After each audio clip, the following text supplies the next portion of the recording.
Hello everyone, my name is Masu Saraswat. I am from टपलाटी Sri City. So हम अपने पिछले लेक्चर में डिटर्मिनेंट नामक चैप्टर से कुछ 15 क्वेश्चन कर चुके हैं।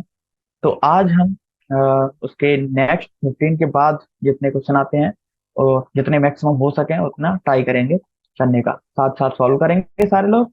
ओके। So 16th question.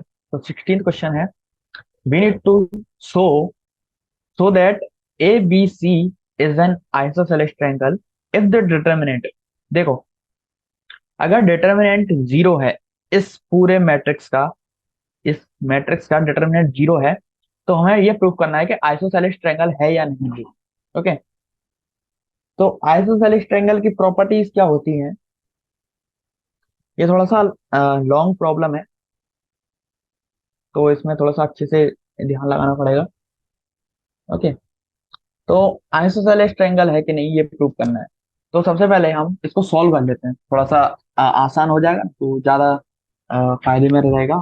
ये हम इसको बाद में और ज्यादा सॉल्व कर सकते हैं। Okay.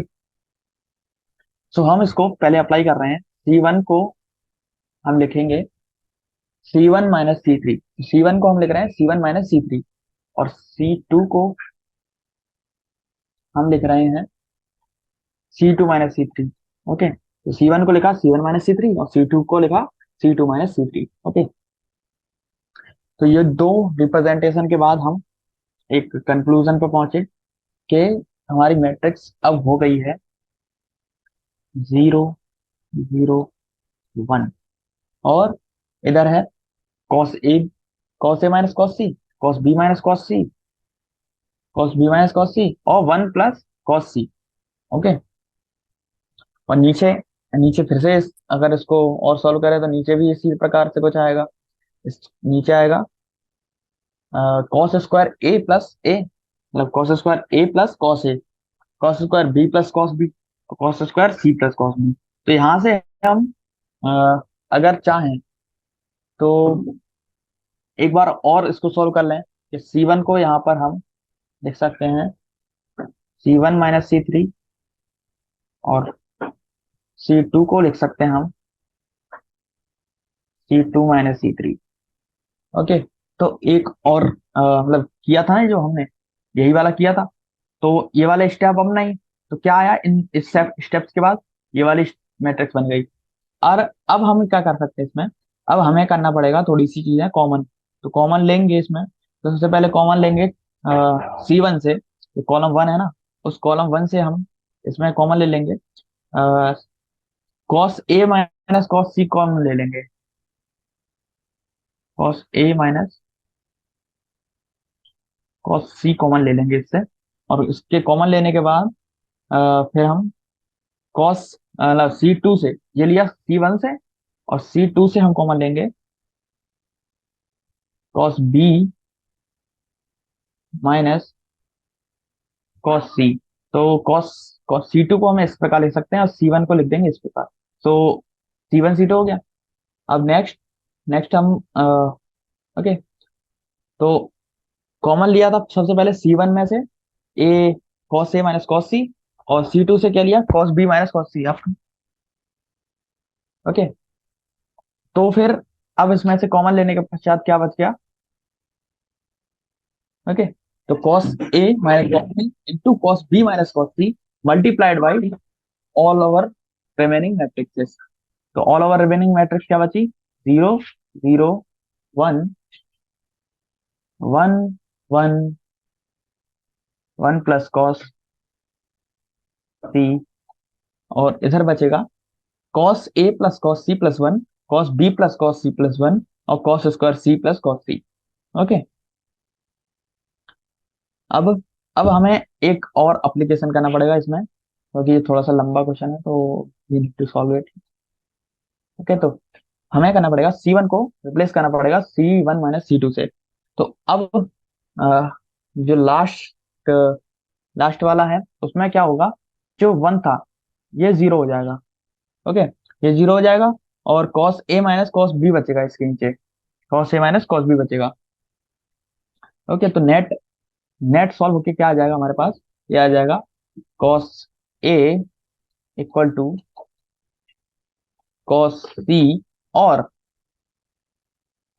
Cos B equal to cos C, okay, या फिर cos C equal to cos, okay.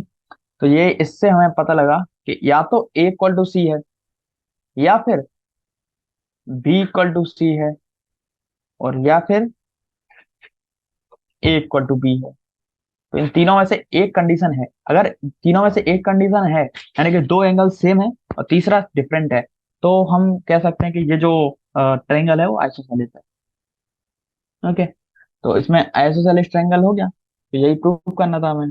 तो अभी आते हैं हम अपने कुछ एक बीच में क्वेश्चन और है, ये 17 नंबर क्वेश्चन, के है फाइंड ए इनवर्स निकालना है इसका। इफ ए ये दे रखा है, and so that A inverse equal to A square minus 3i/2। तो देखो, अब ए इनवर्स हमें निकालना पड़ेगा। ए इनवर्स को कैसे फाइंड कर सकते हैं? तो ए इनवर्स है ना, तो ए इनवर्स को ए स्क्वायर माइनस 3i/2, ओके। तो ए स्क्वायर माइनस 3i/2, तो ए स्क्वायर कर देते हैं सबसे पहले। तो ए स्क्वायर करने के पश्चात क्या आएगा हमारे पास? 2, 1, 1, 1, 2, 1, 1, 1 और 2, और 3i है तो 3i, ओके। 3i हो जाएगा, बाई 2 करेंगे तो 2 हो जाएगा। तो ये नेट हमारे पास क्या बचेगा? ए इनवर्स बचेगा हमारे पास 1/2 ऑफ -1, 1, 1, 1, -1, 1, 1, 1 एंड -1, ओके। ये हो जाएगा इनवर्स अपना, ये हो जाएगा प्रूफ, ओके। ये हो गया प्रूफ। हमने कुछ नहीं किया, बस इसमें हमने left hand side equal to right hand side किया है, और कुछ। अब आते हैं लॉन्ग आंसर पे। मे बी लॉन्ग आंसर भी है, 23 questions we have long answer. तो आज हम अपने ऑब्जेक्टिव टाइप क्वेश्चन करेंगे। लॉन्ग आंसर हम अपने नेक्स्ट लेक्चर में करेंगे। तो इनको तो ऑब्जेक्टिव टाइप क्वेश्चन जो मेनली होते हैं हमारे जेई के पर्सपेक्टिव के लिए, तो उन क्वेश्चंस को हम देख रहे हैं। तो चूज करना है, choose the correct option, okay. तो if 2x 5 8x equal to ये है, तो हमें x फाइंड करना है। तो सबसे पहले हम इस x की वैल्यू केवल एक ही वैल्यू से निकाल सकते हैं, बाकी किसी और मैनिपुलेशन की जरूरत नहीं है। तो देखो, यहाँ पर x की वैल्यू -7 3 दे रखा है। x की वैल्यू यहाँ पर हो गई 3, ओके। लेकिन लेकिन क्या गड़बड़ क्या है? गड़बड़ ये है कि हम, देखो आपने सोचा होगा कि ऐसे ये कर दें तो आंसर हो जाएगा अपना सही, लेकिन गड़बड़ ये है कि ये जो 8 है, ये इससे मैच कर ही नहीं रहा है। तो अब क्या होगा? अब हम कैसे निकालेंगे? तो हम इसको अब कंपैरिजन करके नहीं निकाल सकते। अब हमें इसे थोड़ा सा और दिमाग लगाना पड़ेगा। अब हमें इसका डिटरमिनेंट निकालेंगे। हो जाएगा 2x² minus 48 equal to 18 plus 14, okay. तो हो गया 2x² -40 इक्वल टू 18 और 14 कितना होता है? It is like 22 may be. 18 और 22 देन 32, ओके। ये हो गया 32, और 2x² हो जाएगा 32 एंड 40, जोड़ देंगे दोनों को। तो 32 एंड 40 क्या होता है? 72। 72/2 करेंगे तो 36 हो जाएगा, और x² क्या आ जाएगा? +/-6। तो ये इस प्रकार आंसर है अपना। अगर कोई कह दे कि x = 3, बस खत्म हो गया, आंसर गलत। तो अब देखो, जहाँ पे भी कुछ ऐसी चीजें मिल जाए, यहाँ पर ये मैच नहीं कर रहा था, बाकी सबको देखना पड़ता है। ये मैच नहीं कर रहा, ये मैच नहीं कर रहा, तो कुछ गड़बड़ होगा इसमें, ओके। चलिए next question 25, the value of determinant. अब इस डिटर्मिनेंट की वैल्यू निकालनी पड़ेगी। अब हम क्या कर सकते हैं इसमें? इसमें या तो अ, या तो हम ऐसा कर सकते हैं कि C1 जो है उसमें सी मतलब C1 को रिप्लेस करते हैं अगर हम C1 - C3 से, C1 को रिप्लेस करें C1 - C3 से, तो हमें क्या प्राप्त होगा? ये प्राप्त हो जाएगा हमें -(b) -(c) -(a) b+c, c+a, a+b, a, b, c। तो ये प्राप्त हो रहा है। अभी हम इसमें एक और ऑपरेशन लगाएंगे, क्या? ये C2 को रिप्लेस करेंगे हम C2 + C3 से। ओके, तो एक रिप्लेसमेंट और है ये। तो इस रिप्लेसमेंट के बाद हमारे पास क्या बचेगा?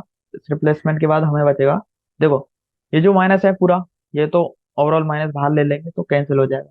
ओके, ये ओवरऑल माइनस बाहर ले लिया हमने, माइनस बाहर है एक। इस ऑपरेशन के बाद बचेगा B, C, A, C, A, B, A, B, C।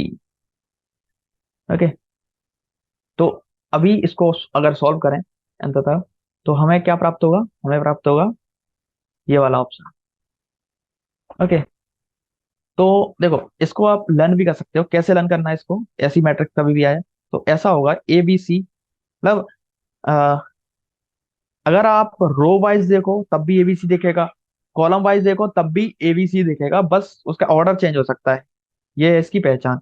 देखो, इधर देख रहे हैं तो ABC, ये भी ABC, ये भी ABC, इधर से देख रहे हैं तभी ABC, ABC, ABC। बस चेंज क्या है? चेंज है केवल और केवल इसके इसकी वैल्यूज किस तरह हैं, इस पे डिपेंड करता है। मतलब ABC ही होनी चाहिए। तो आप ये वाला फॉर्मूला डायरेक्ट लगा सकते हो, A³ B³ C³ -3ABC। ये A+B मतलब इसका रिप्रेजेंटेशन है। ओके, बाइनरी मतलब एक मैट्रिक्स रिप्रेजेंटेशन है इस तरह की, किसी भी एक इस फॉर्मूले का। ओके, अभी 26th question. The area of triangle with vertex is 9 unit, then we need to find the K. अब देखो, एरिया ऑफ ट्रायंगल निकालना है 1/2, जो कि 9 है हमारे पास। तो -301, 301, 0 K1 = 9 दे रखा है। तो हमें इसको फाइंड करना। तो अभी हम डायरेक्ट कर सकते हैं, -3 ऐसा कर रहे हैं तब तक 2 का मल्टीप्लाई कर दें तो इधर ये 18 हो जाएगा। इधर से हम ये हटा भी सकते हैं। तो -3 कॉमन लेके, ये 0, ये -K, और ये 0 ही है तो +1, तो 3K।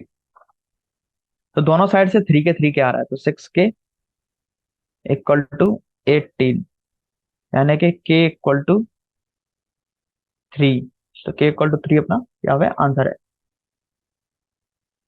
ओके, तो K = 3 ये आंसर हो गया। अब इसका डिटरमिनेंट निकालना है नेक्स्ट क्वेश्चन में, 27 क्वेश्चन का डिटरमिनेंट निकालना है। तो डिटरमिनेंट निकालने के लिए क्या कर सकते हैं?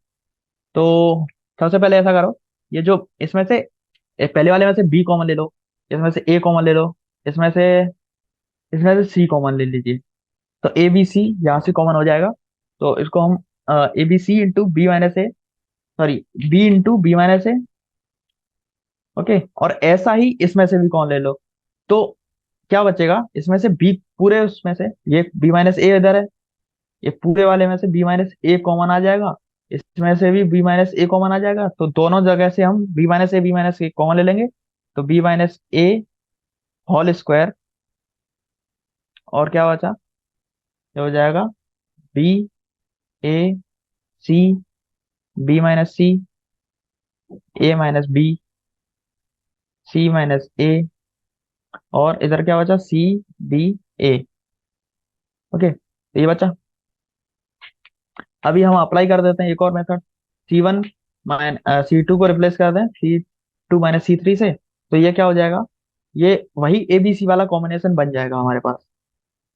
ओके, तो क्या कॉम्बिनेशन होता है जहाँ पे सारे मतलब हर हम कहीं से भी देखें, वो दिखे हमें केवल और केवल एक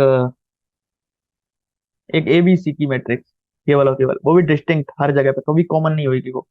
ओके, तो एबीसी, नहीं नहीं, ये थोड़ा सा चेंज आएगा इसमें। इसमें ये चेंज होगा कि ये बी रहेगा, ये बी रहेगा, ये सी रहेगा, ये ए रहेगा, ये ए रहेगा, ये बी रहेगा, ये सी रहेगा, ये सी रहेगा, ये रे रहेगा। तो ये दोनों सेम है। अब सेम है तो ए बी सी और कॉमन निकाल लीजिए, और कॉमन निकालेंगे तो देखो ये दोनों सेम हो गए। तो ये दोनों सेम हो गए थे मतलब, अगर किसी मैट्रिक्स में या फिर डिटर्मिनेंट में मतलब किसी मैट्रिक्स का डिटरमिनेंट निकालना है और उसके कोई दो कॉलम या फिर कोई दो रो सेम है, तो वो उसका डिटरमिनेंट हुआ जीरो, एब्सोल्यूट जीरो। ओके, तो ये ओके, ये हो गया क्वेश्चन। नन ऑफ दीज इसका आंसर है। तो अभी हम अपना क्वेश्चन करते हैं नेक्स्ट। तो the number of distinct root of this matrix equal to zero, इसका डिटरमिनेंट है। ओके, तो अभी हम क्या कर सकते हैं, अभी हम इसको पूरा एक्सपेंड कर दें तो ज्यादा ठीक रहेगा। फुल्ली एक्सपेंड कर दीजिए। तो इसमें क्या रहेगा कि साइन, साइन रहेगा और ये sine square plus minus cos square होगा, sine square minus cos square theta. अभी कॉस लेंगे तो ये कॉस साइन, कॉस मतलब sine cos minus cos square, overall minus है तो cos into sine cos minus cos square. अब नेक्स्ट कॉस एक और है, कॉस। अब इसमें से ये कॉस स्क्वायर, ये कॉस साइन, ये कॉस स्क्वायर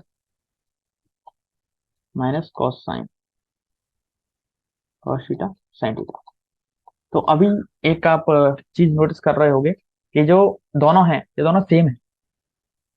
वो कैसे, अगर इसमें नेगेटिव साइन अंदर लेके जाओ तो बाजी पलट जाएगी और सेम हो जाएगी। तो ये टू टाइम्स हमको लिख सकते हैं इसको, टू टाइम्स ये हो गया, इसको अब लिखने की जरूरत नहीं है। तो ये sine, sine square plus minus cos square, तो ये हो जाएगा sine cube minus cos square sine theta. और नीचे क्या बचा, two of cos square sine theta minus two, पर ये प्लस हो जाएगा, plus two cos cube theta. तो ये बचा, तो ये सिंगल बचेगा, ये टू हट जाएगा यहाँ से। तो क्या बचेगा अभी, sine cube theta plus cos square theta sine theta plus two cos cube theta. Okay, तो ये बचा। अभी यहाँ से हम प्रूव कर लेंगे इसको, मतलब इसमें से अब थोड़ी सी कॉमन वॉमन ले लेके, कॉमन वॉमन लेके हम इसे फाइनल रिजल्ट क्या आएगा, टू कॉस थीटा, टू हम लिख सकेंगे माइनस साइन थीटा और sine theta equal to cos theta. तो एक इस तरह की एक अगर ये जीरो है तो साइन इक्वल टू कॉस आएगा। साइन इक्वल टू कॉस कब होता है, साइन इक्वल टू कॉस होता है पाई बाई फोर पे, जो कि होता है one by root two. Okay, तो ये है हमारे पास ओनली रियल रूट है। ओके, तो ओनली वन रियल रूट है minus five by four to five by four के बीच में। तो आंसर है इसका सी। चलिए 29 क्वेश्चन करते हैं। If A B C are the angles of triangle then determine. तो A B C angle of triangle है। तो जैसा कि हमने सेम क्वेश्चन अभी शॉर्ट मतलब किया था, मैं आपको बता ही देता हूँ। किधर था वो क्वेश्चन, देखिए ये सेम क्वेश्चन हमने अभी सॉल्व किया था। तो आप इसका एक बार सॉल्यूशन देख लीजिए।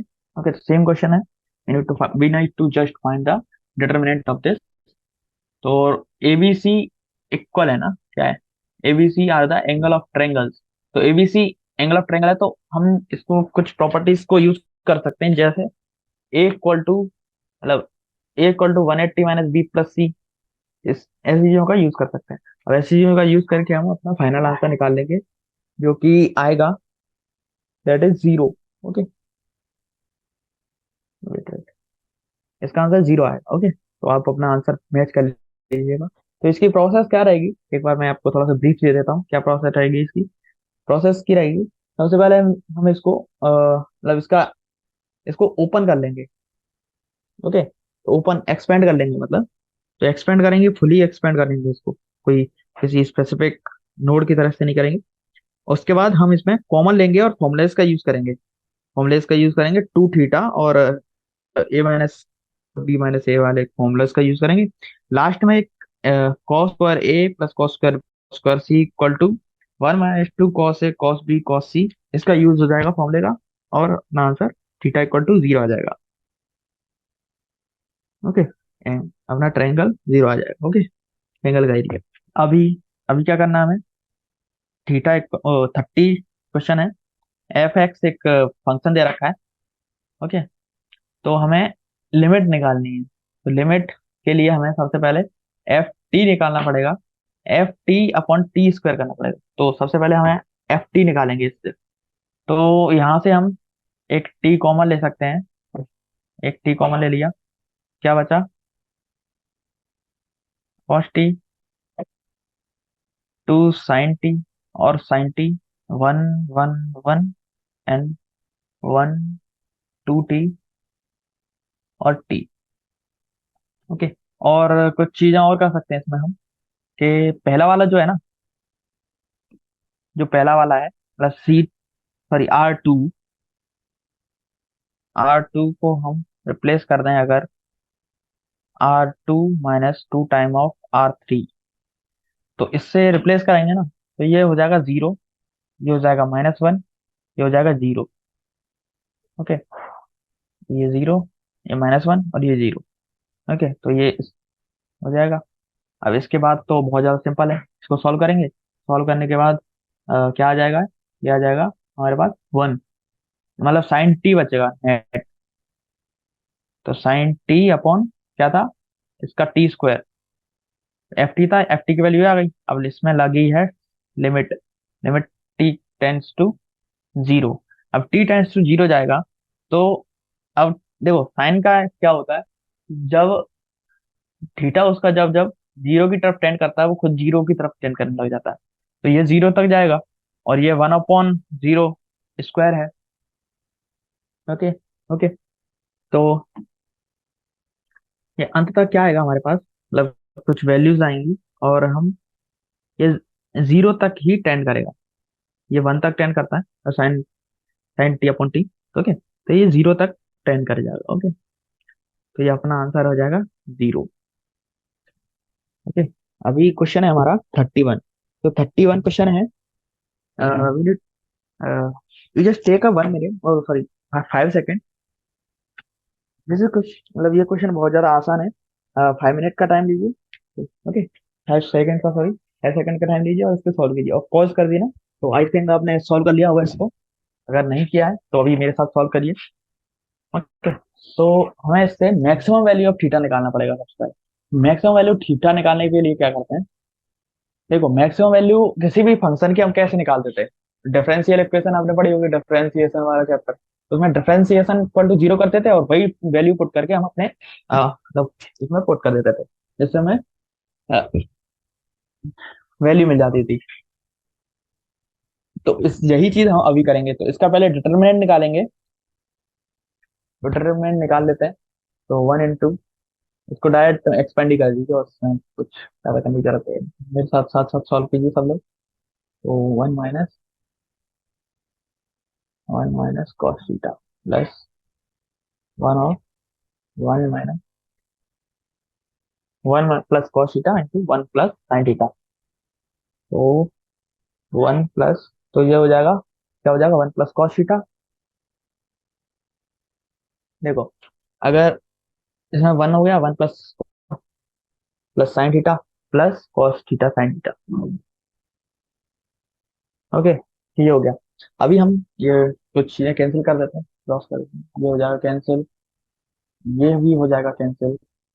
ओके, ये माइनस था, ये पॉजिटिव हो जाएगा cos थीटा, वो जो हो जाएगा sin theta plus cos theta. Okay, तो ये है 1 माइनस में है। ओके, तो 1 माइनस में ये भी कैंसिल हो जाएगा। ये बचा cos थीटा पॉजिटिव का। ओके, cos थीटा पॉजिटिव है, sin थीटा पॉजिटिव है, तो ये हमारे पास बचेगा अभी 2 cos theta plus 2 sin theta plus cos theta sin। अभी इसको डिफरेंशिएशन करके, इसका डिफरेंशिएशन करके 0 कर देंगे, जो वैल्यू आएगी उसमें इसको पुट कर देंगे। ओके। तो ओके, तो अभी यहाँ पर इसको सॉल्व करने के बाद वैल्यू आई थी, क्या वैल्यू आई थी?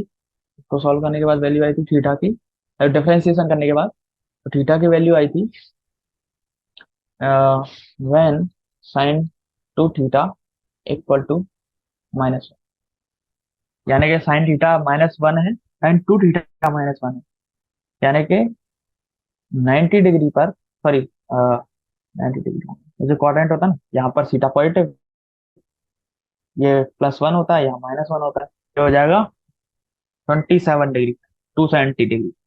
तो 270 डिग्री पर ये -1 है, तो यहाँ से थीटा क्या आ जाएगा, 270/2 करेंगे तो ये होगा 135, 135 डिग्री सर। ओके, 135 पे थीटा क्या होगा, 1/2। ओके, 135 पे होगा 1/2। ओके, तो ये अपना आंसर है थीटे का वैल्यू। अब यही वैल्यू हम पुट करेंगे ना इसमें सारे, तो ये होगा 1/2 आ जाएगा। कैसे आएगा 1/2, ये भी देख लीजिए आप। देखो, ये कॉस होता है नेगेटिव, ये पॉजिटिव नेगेटिव कट जाएगा, और ये 1/2, वन बाई रूट टू 1/√2 होगा, 1/√2 1/2 कट के 1/2 हो जाएगा। ठीक है, तो अभी करते हैं हम अपना नेक्स्ट क्वेश्चन। इसका आंसर क्या था, 1/2। चलिए, नेक्स्ट क्वेश्चन क्या है, एफ ऑफ एक्स हमारे पास दे रखा है। एफ ऑफ एक्स क्या है, 0, x-1, x-b, sorry x-a, x-b, x+a, 0, x-c, x+b, x+c और 0। तो हमें कुछ चीजें फाइंड करनी है कि अगर हम x की जगह पर a रख दें तो इसको हम, चलो इसको हम ऑप्शन विधि से करते हैं। ऑप्शन विधि, जैसे ऑप्शन ट्रेडिंग होता है ना, उसी तरह से होती है ऑप्शन विधि। मतलब ऑप्शन ट्रेडिंग में भी ऐसे अंदाजा लगाया जाता है कैलकुलेशन से, कल कैलकुलेशन करो, अगर अंदाजा सही बैठा तो ठीक है आंसर, वरना फिर हो गया सत्यानाश। तो ए डालिए था सबसे पहले, ए, इस इक्वेशन में ए रखते हैं, ए पुट करते हैं तो ये 0 हो जाएगा, ए पुट करेंगे ये भी 0 हो जाएगा, ये हो जाएगा a-b, और यहाँ पे हो जाएगा 2a, हो जाएगा 0, और a-c, ये हो जाएगा a+b, हो जाएगा a+c, और ये 0। ओके, तो जहां तक मुझे लग रहा है, मे बी ये 0 ना हो सके, और हो भी सकता है, ऐसा भी नहीं, तो ये 0 तो नहीं है। ओके, कि ये 0 तो नहीं हो पाएगा, तो हमें ए को छोड़ना पड़ेगा। ऐसे ही अगर हम बी रखेंगे तो अभी नहीं हो पाएगा, 1 रखेंगे तो मे बी हो जाए, तो अब रखते हैं x = 0, तो 0 रखेंगे तो हो जाएगा ये 0, a, b, -a, -b, 0, 0, -c और c। तो ये हो गई हमारे पास एक symmetric matrix, sorry skew symmetric matrix. तो आपने देखा होगा कि स्क्यू सिमेट्रिक जो मैट्रिक्स होती है, स्क्यू सिमेट्रिक, उसका डिटर्मिनेंट हमारे साथ 0 होता है। तो ये आंसर है अपना। ओके, तो इसको नोट कर लीजिए कि अगर आपको दिखे कि एक स्क्यू सिमेट्रिक मैट्रिक्स है, तो फिर आप उसको 0 डिटर्मिनेंट एक मतलब कंसीडर करते हैं। तो अभी करते हैं 33 क्वेश्चन। तो इफ ए इक्वल टू कुछ एक मैट्रिक्स दे रखा है, उसका हमें क्या निकालना है, देन ए इनवर्स एग्जिस्ट करता है नहीं। तो हमें इसको फाइंड करना है कैसे। देखो, ए इनवर्स का फॉर्मूला क्या होता है, ए इनवर्स निकालने का फॉर्मूले में अपॉन में आता है ए डिटर्मिनेंट, यानी कि अगर ए डिटर्मिनेंट 0 आ गया तो हम इसे वो इसको मतलब इसको ए इनवर्स को एग्जिस्ट नहीं करा सकते। ओके, तो ए इनवर्स नहीं होगा, इन्वर्टेबल नहीं होगी वो मैट्रिक्स, अगर अगर इसका डिटरमिनेंट 0 है तो। अब यहाँ पर 0 नहीं करना है हमें, 0 नहीं करना है यानी कि हमें लेमडा की ऐसी वैल्यू निकालनी है जहां पर ये 0 है। ओके, तो इसके लिए हम, या तो आप थोड़ा सा कैलकुलेशन कर लीजिए या फिर थोड़ा सा सॉल्व कर लीजिए। तो ये बहुत ज्यादा सिंपल है, तो इसको बस एक्सपेंड करके आंसर निकालना है। तो एक्सपेंड करेंगे तो इसका आएगा क्या आएगा, 8 प्लस 5 लैम्डा आ जाए एक्सपेंड करने पर। तो अभी हमें क्या करना है कि जो 5 लैम्डा है वो नॉट इक्वल टू 8 होना चाहिए, तभी ये सेटिस्फाई करेगी। यानी कि lambda not equal to 8/5, sorry minus का। तो ये नॉट इक्वल टू होगा तभी ये फाइंड करेगी, यानी कि अपना आंसर होगा D. None of these, none of them is matching the upper answer. Okay, अभी देखते हैं अभी नेक्स्ट क्वेश्चन 34। इफ जो है A if A and B are invertible matrix है, तो इन्वर्टेबल मैट्रिक्स है यानी कि इनका डिटर्मिनेंट जीरो नहीं है। अगर इन्वर्टेबल मैट्रिक्स है then which of following is not correct. Okay, तो दोनों में से कौन सा ऑप्शन करेक्ट नहीं है, तो इसके बारे में हमें थोड़ी जानकारी दें। तो देखो, adjoint of A adjoint of A क्या होता है। तो देखो, इनवर्स मैट्रिक्स का फॉर्मूला क्या होता है, ए इनवर्स निकालने का फॉर्मूला होता है एडजॉइंट ऑफ ए अपॉन में डिटर्मिनेंट। यानी कि ये तो सही है, करेक्ट तो है ये ना। और determinant of A inverse equal to determinant of A of inverse, दोनों ये भी मतलब ये थोड़ा सा ठीक है। नेक्स्ट, ए बी इनवर्स क्या हो जाएगा, बी इनवर्स ए, ये भी ठीक है प्रॉपर्टीज के अनुसार। नेक्स्ट, ये ए प्लस बी का होल इनवर्स, तो इसमें ये B inverse plus A inverse ये करेक्ट नहीं है। ओके, तो ए प्लस बी का whole inverse not equal to, मतलब ये होगा ये जरूरी नहीं है। ओके, ये अपना आंसर है, इट्स नॉट करेक्ट। तो next question 35। If X plus Y plus Z are all different from zero and, okay, तो हमें फाइंड करना है इस जो डिटरमिनेंट दिया है उसकी वैल्यू जीरो है, तो वैल्यू फाइंड करनी है एक्स इनवर्स वाई इनवर्स और जेड इनवर्स। ओके, तो अभी हम क्या कर सकते हैं, थोड़े से कुछ एप्लीकेशन करते हैं।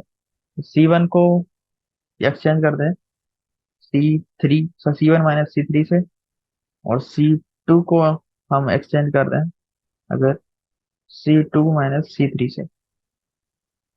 तो ये दो एक्सचेंज हैं, इन इनको करने के बाद हमारे पास एक मैट्रिक्स प्राप्त होगी, वो होगा X 0 1 0 Y 1, और माइनस जेड और 1 प्लस जेड।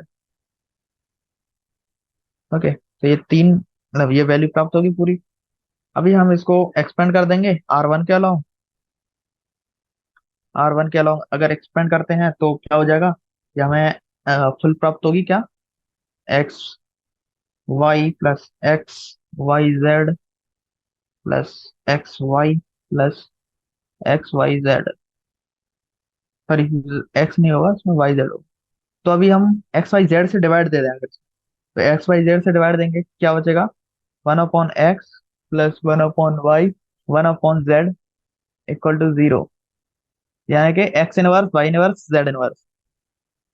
ओके, तो ये हो गया अपना आंसर बी। वेट वेट में आई मार्क ऑल। ओके, तो ये हो गया अपना 35। अब करते हैं 36 क्वेश्चन।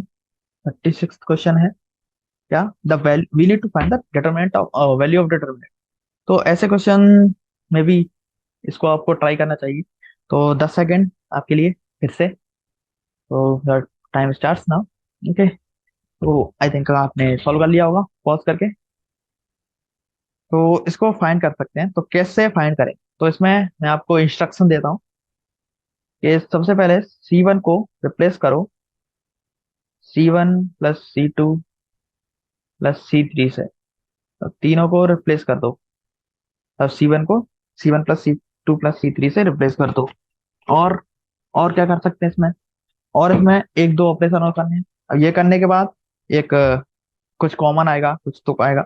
उसके बाद एक और एप्लीकेशन होगा, R1 को रिप्लेस करना पड़ेगा R1 माइनस R2 से, और R3 को रिप्लेस करना पड़ेगा R3 माइनस R2 से। ओके, तो ये एक और ऑपरेशन हो गया। अब इन ऑपरेशंस के बाद अगर फिर से कॉमन लेंगे कुछ और उसके बाद एक्सपेंड करेंगे तो आएगा 9y² x+y। तो ये हमारा आंसर हो जाएगा। ओके, तो इस क्वेश्चन में कुछ था नहीं वैसे, but just we need to identify which equation we can put in place of this rows and column. तो इस चीज में आपको महारत हासिल करनी पड़ेगी, तभी आप इसको सॉल्व करने पड़ेगी, क्योंकि ये, हाँ, ये थोड़ा सा टाइम लेती है। अगर आप इसको एग्जाम में डायरेक्ट सॉल्व करें इसकी प्रैक्टिस बिना करे हुए, तो ये आपका टाइम खींच जाएगी बहुत सारा। So be prepared for the JEE exam and just practice for this chapter like determinant and matrices. Okay, चलो तो अब करते हैं 37 क्वेश्चन, जो हमारा MCQ का लास्ट क्वेश्चन है। तो there are two values of A which make determinant. तो ये एक डिटर्मिनेंट बना रही हैं इक्वल टू 86 जो है। Then sum of these number is, तो दो वैल्यू है हमारे पास ए की, तो ए की दो वैल्यू हमें निकालेंगे। तो ए के लिए दो वैल्यू निकालने के लिए हमें, चलो इसको सीधा एक्सपेंड कर देते हैं, सीधा एक्सपेंड कर देते हैं। ओके, तो सीधा एक्सपेंड करेंगे तो क्या आएगा, तो सीधा एक्सपेंड कर देते हैं। तो 1 है, ये हो जाएगा 2a² +4, और ये -2 था तो +2 हो जाएगा, और ये 4a, ये 0 0 हो जाएगा, +5 8। ओके, तो इसको हमें 86 करना है, 86 कर देंगे। तो यहाँ से ये 4 आएगा, और 8×5 = 40, तो 44 यहाँ से माइनस कर देंगे हम। तो 44 माइनस करेंगे तो आएगा कितना, मे बी 42 आएगा। ओके, तो यहाँ से आ गया अपना 42। ओके, तो 42 आया, और यहाँ पर a² था, तो a² से मतलब 2a² है ना, तो 2 से एक बार और डिवाइड दे देंगे, तो अपना नेट आएगा कितना, a² +4a-21 = 0। तो डिवाइड हो जाएगा 7 और 3 में ये। तो a की वैल्यू क्या आएगी यहाँ पे से, a की वैल्यू आएगी -7, और a की वैल्यू आएगी 3। तो 7 और 3, ये दो वैल्यू है, उनको ऐड करेंगे तो -4 इनका आंसर है। अगर इनने बोला होता कि हमें एब्सोल्यूट वैल्यू चाहिए, तो एब्सोल्यूट वैल्यू होती 4, लेकिन इन्होंने एब्सोल्यूट वैल्यू बोली नहीं, तो इन्होंने बोला है कि नम वैल्यू फाइंड करनी है, जस्ट वैल्यू फाइंड करेंगे, आ जाएगा 4। अभी बचा फिल इन द ब्लैंक्स, तो आते हैं फिलिंग द ब्लैंक्स पे, और फिल इन द ब्लैंक्स के बाद क्या है, तो चलिए फिल इन द ब्लैंक्स को भी अगले सेशन में देखेंगे।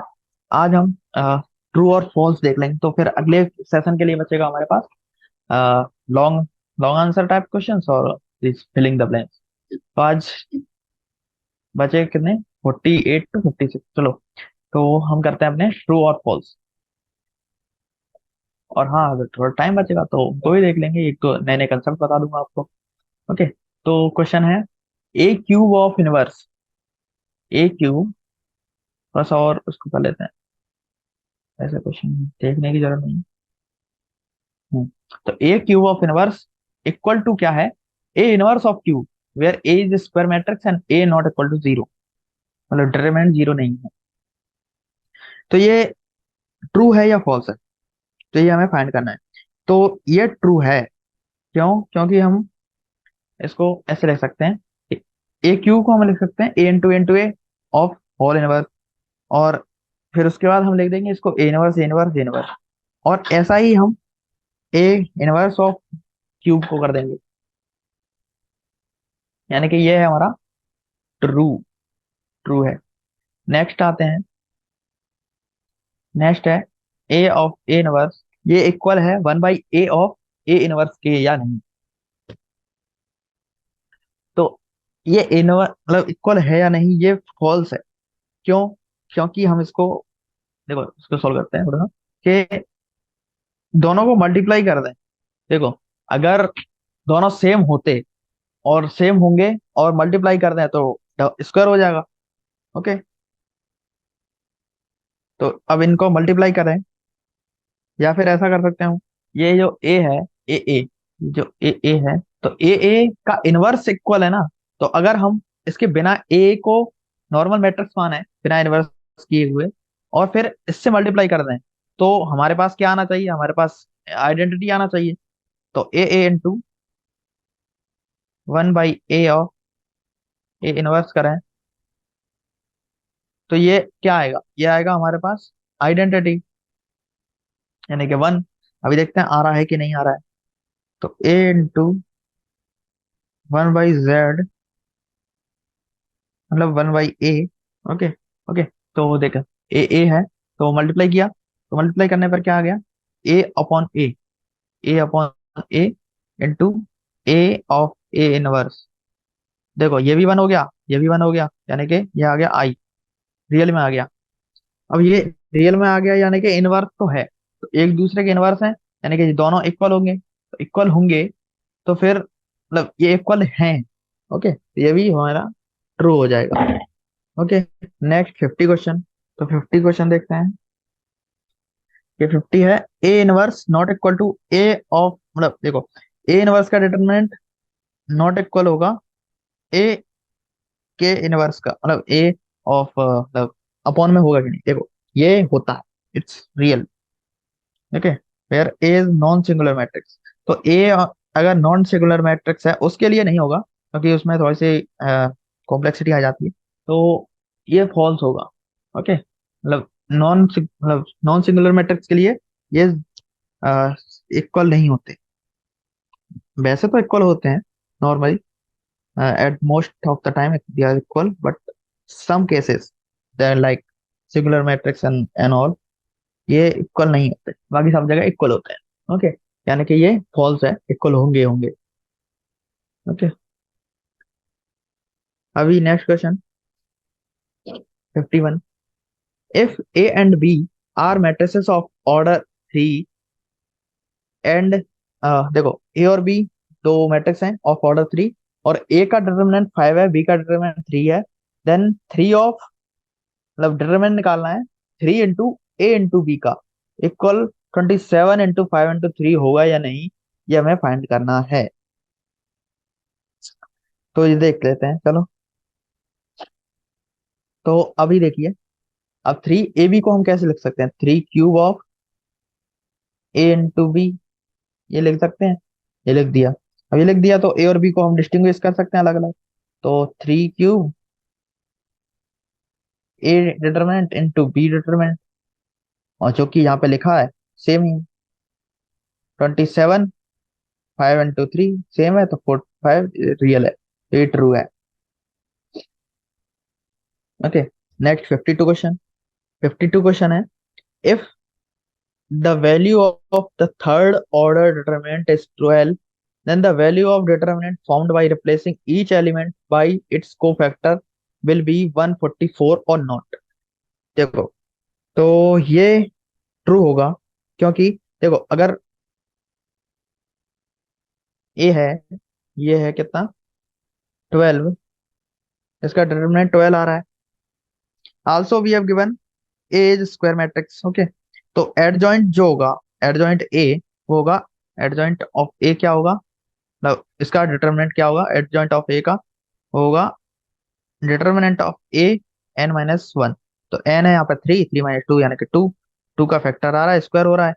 ओके, तो यहाँ पे स्क्वायर हो रहा है, तो स्क्वायर होगा, यानी कि हम कह सकते हैं जो इसका मतलब इसके, अगर हर एलिमेंट को रिप्लेस करेंगे इसके को फैक्टर से, तो ये स्क्वायर में चेंज हो जाएगा, यानी कि 12 का स्क्वायर हो जाएगा 144। हो गया अपना आंसर, नहीं कि ये भी ट्रू है। अब देखते हैं, ये एक मैट्रिक्स दिया है इक्वल टू 0, फिर a B C are in AP.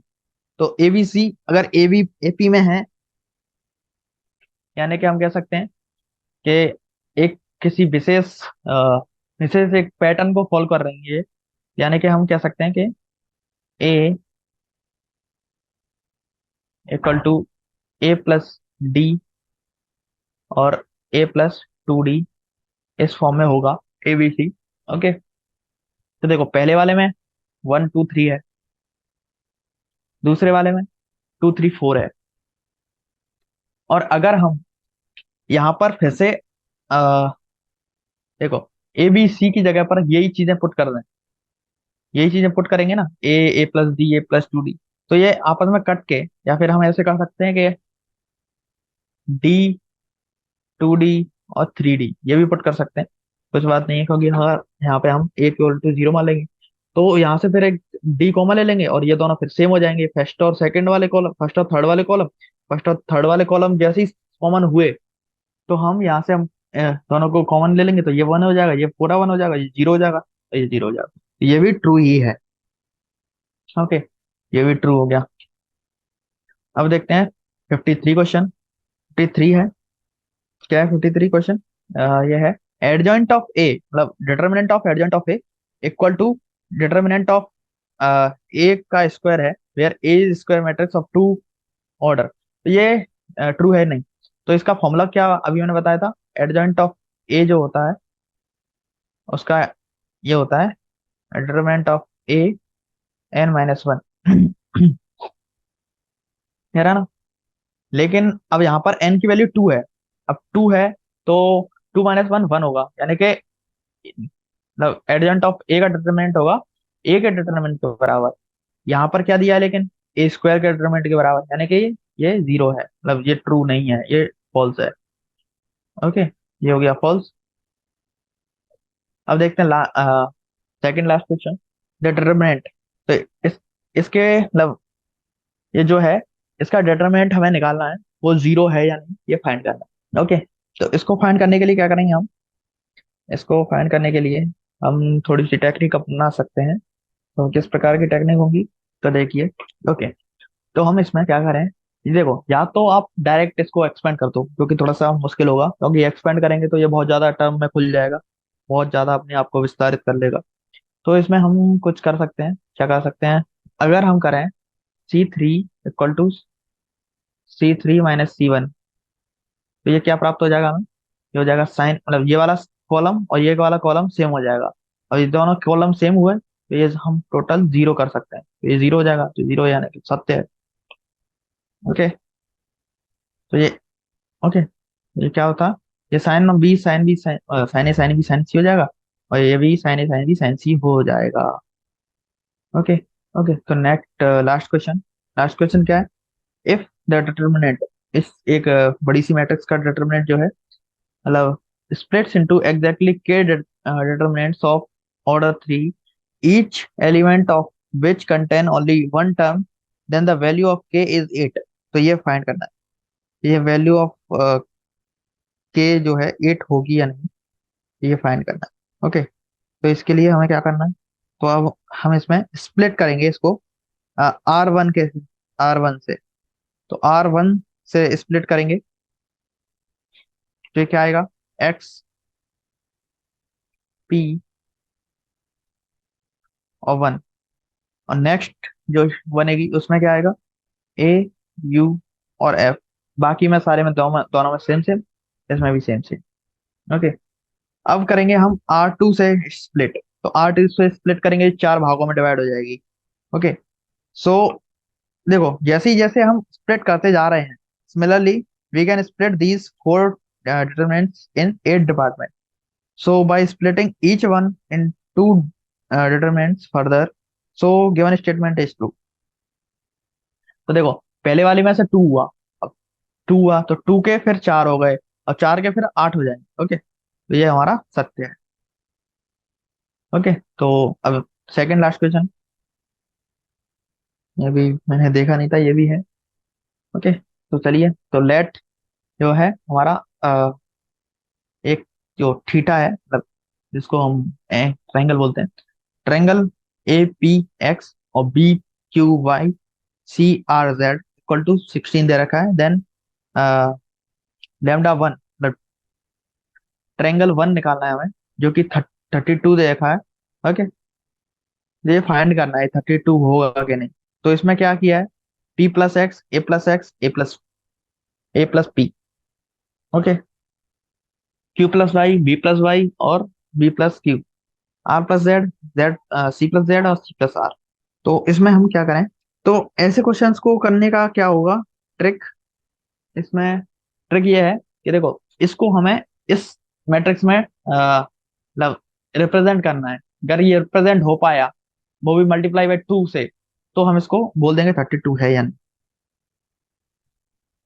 Okay, तो हम एक एप्लीकेशन अपनाते हैं, C1 को रिप्लेस करते हैं C1 plus C2 plus C3 से। तो ये क्या हो जाएगा, यहाँ पे टू कॉमन होके P प्लस एक्स प्लस ए और Q प्लस, मतलब टू इसमें कॉमन हो जाएगा, तो टू इसमें से बाहर ले लेंगे और बचेगा क्या, P plus x plus a plus x, a plus p और Q plus Y plus q. Okay. Okay, तो अभी इसमें थोड़ा सा कॉम्प्लेक्सिटी और बचेगी, यहाँ पे एक और अप्लाई करना पड़ेगा। C1 को अप्लाई करेंगे C1 माइनस C3 से और C2 से। ओके, तो यहाँ पर अप्लाई करेंगे तो ये थोड़ा सा और रिड्यूस होगा। इसके बाद एक और हम स्टेप करेंगे, C3 को अप्लाई करेंगे C3 माइनस C1 से। ओके, तो ये एंड में एक और अप्लाई करना पड़ेगा कंटिन्यूअस। C2 को अप्लाई करेंगे हम C2 माइनस C1 से, सॉरी C2 को अप्लाई करेंगे C2 माइनस C3 से। ओके, तो ये बचेगा क्या, ये बचेगा 2 into P x A Q Y B R Z C, जो कि हमारी पूर्व मतलब पहले वाली ये वाली है, ये वाली मैट्रिक्स है। अब इसको 2 से मल्टीप्लाई कर दें, 2 into 16 दैट इज 32, जो कि हमारा आंसर सही है। ओके, अब नेक्स्ट द मैक्सिमम वैल्यू, ये फिर से आ गया सेम क्वेश्चन। तो यहाँ से मैक्सिमम वैल्यू क्या है, 1/2 है या नहीं, या भी हमने फाइंड किया था, क्योंकि इसमें थीटा का वैल्यू कितना आ रहा था, थीटा का वैल्यू आ रहा था 135 डिग्री आ रहा था ना। ओके, तो यहाँ से 1/2 है या नहीं, ये तो सत्य है, ये भी सत्य था। ओके, दोनों ट्रू हैं। सो इसी के साथ हम अपने आज के लेक्चर का यहीं समापन करते हैं। कल के लेक्चर में या फिर आगे नेक्स्ट लेक्चर में जब भी होगा, उसमें हम देखेंगे इसमें जो बचे हुए इसके ये long answer type questions. Okay, तो लॉन्ग आंसर टाइप क्वेश्चंस देखेंगे, और लॉन्ग आंसर के साथ साथ हम इसमें जो फिल इन द ब्लैंक्स बचे हुए हैं कुछ, तो वही देख लेंगे। ओके, तो तब तक के लिए कोई आप क्वेश्चन करते रहिए। Good bye, see you.